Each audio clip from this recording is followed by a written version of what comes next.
Hi everybody, and welcome to Readers of the Lost Art, Les Émus Bouches. Bite-sized pieces from the chef's imagination that don't belong on the main menu. And today we're going to be looking at Edgar Degas' The Bellilli Family, also known as The Family Portrait, from 1858. All happy families are alike. Each unhappy family is unhappy in its own way.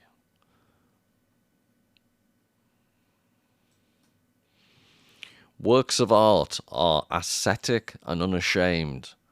The culture industry is pornographic and prudish.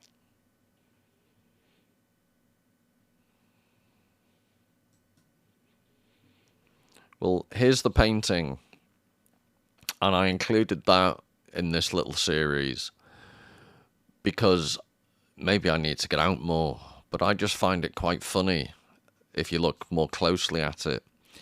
And also, it's, one of the ideas I'd like to pursue in the channel is to often look at paintings that people are very familiar with and maybe make those paintings look less familiar by pointing out things you may not have noticed. And on the flip side, I thought it'd be nice to look at paintings that you may not associate with particular painters that you do know. So I don't think this, for example, is one of Degas' most popular or well-known. And, obviously doesn't look like the ballerinas and all the other more impressionistic, post-impressionistic type paintings that he did.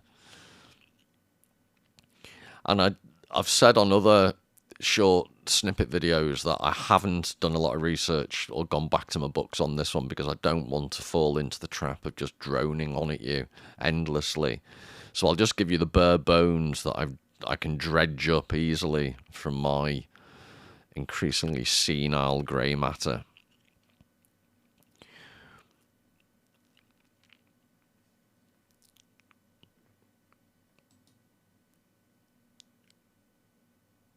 So as I always say, here's my fizzog to ruin the view.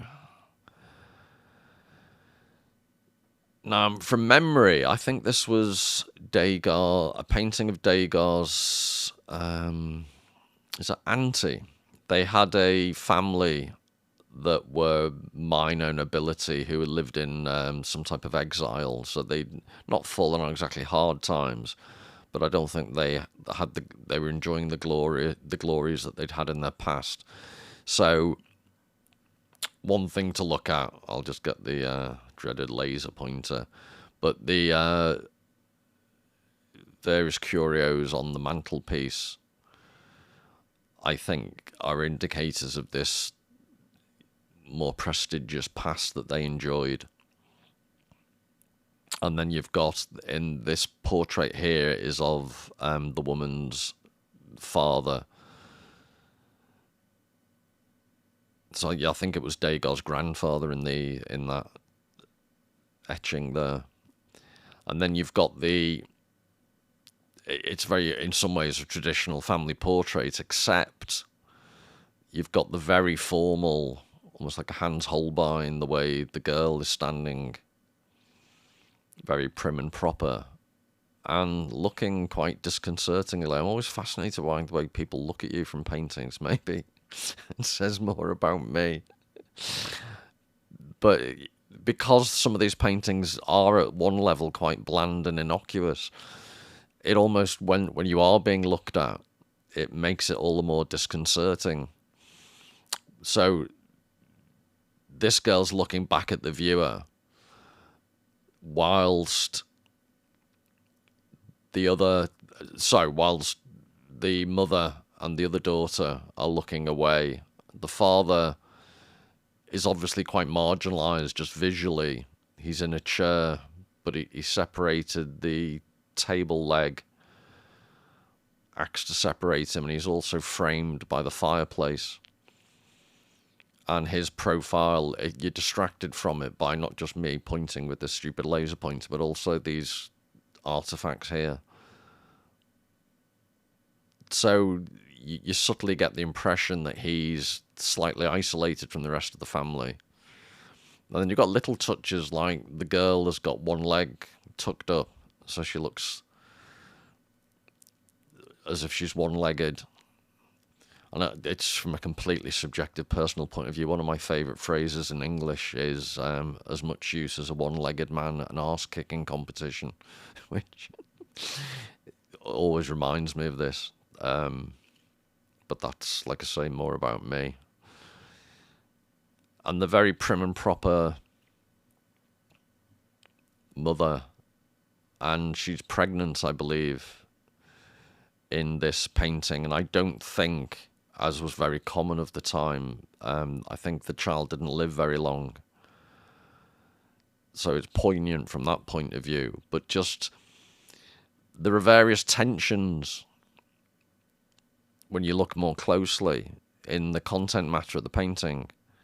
And that I referred to that because in the Menzel bite-sized piece that I did, I quoted a piece from Michael Fried, and he talks about the tension that enables art. And in a way, as bizarre as this may sound, this also, whenever I look at this painting, it reminds me slightly of jazz, which, by the way, open confession, I know very little about jazz. I'm not a massive jazz fan. But what I meant by that was, if you think back to the original quote I gave from Adorno, well, I'm trying to remember, artworks are ascetic and unashamed. The culture industry is pornographic and prudish. And I think what's meant by that, ascetic, not aesthetic, so ascetic, A-S-C-E-T-I-C, is the idea of being rigorous and disciplined. So I think it would be, ascetic behavior at the extreme would be, I always remember hearing about Simon Stylites, who was a hyper-religious guy who lived on top of a stone column for something like 35 years, and they'd pass him up food on a basket. So that is an ascetic and definitely not an aesthetic lifestyle, I'd say. But the Adorno quote, what I love about that quote and how I see it linking to this is,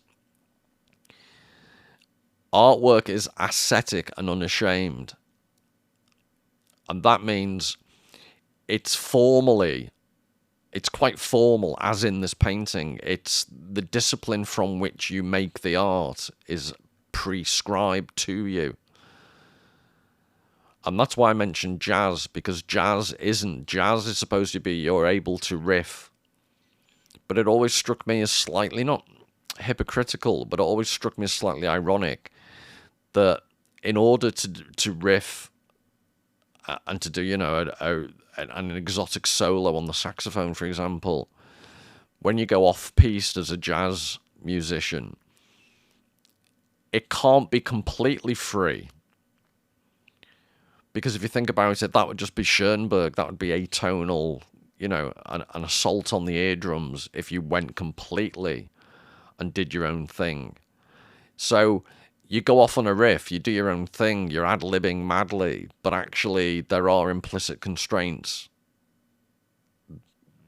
So even when you're showing your virtuosity and your imagination and your personality, it actually, even then, it is circumscribed by the expectations of the limits to which you can go to.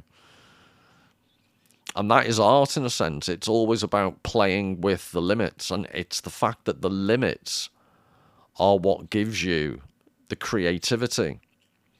So I always think of Hollywood, with vast budgets and with all the technology in the world, it produces often absolute rubbish because there aren't enough limits on it. It's when you've got constraints, when you don't have all the money in the world, you have to be creative, you have to show some genuine imagination, you have to compensate for the lack of CGI with actual acting ability.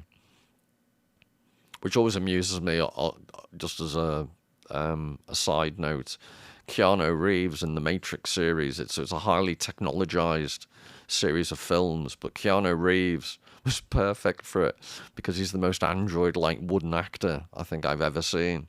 So in that context, he fitted perfectly. But anyway, back to the painting. You shouldn't distract me.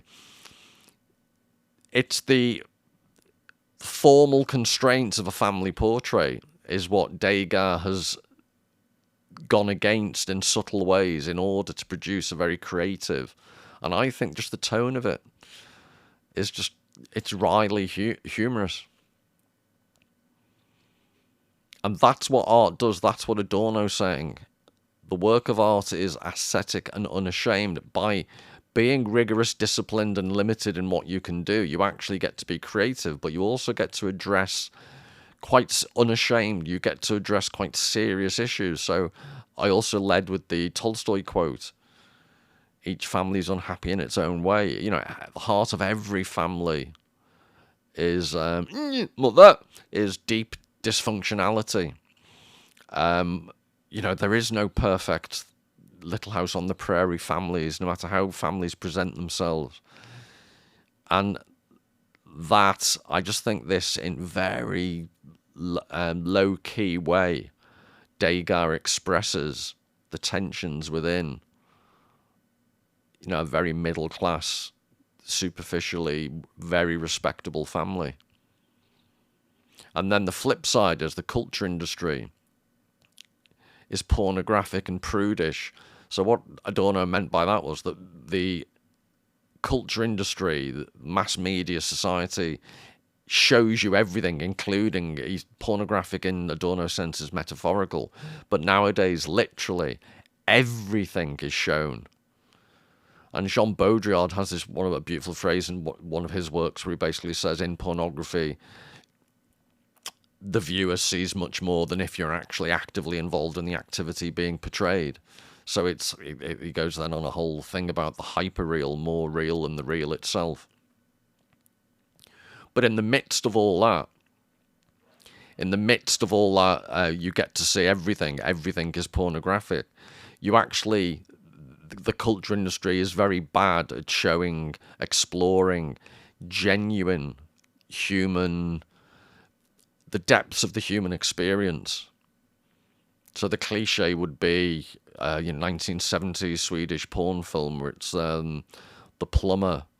Hello, I've come to fix your washing machine. And then there is very poor dialogue based upon the fixing and plumbing of various things. That would be an example where it's an extreme example, but the idea that in the midst of a literally pornographic scene, any genuine human emotion, any genuine acting, any genuine drama is completely absent. So that's I'm giving you a slightly jocular, extreme example, but that's, I would say, applicable to the mass media society we live in. Whereas good art like this may seem limited, it may seem to live under quite rigid constraints, but actually it's quite interesting. It's that constraints and limits, actually, they are what generate transgression. Without limits, without constraints, anything goes. You get no transgression. You get no genuine deviancy. So that is the interesting relationship. So I'll leave it on such a deviant note, and see you the next time, and I hope you enjoyed that.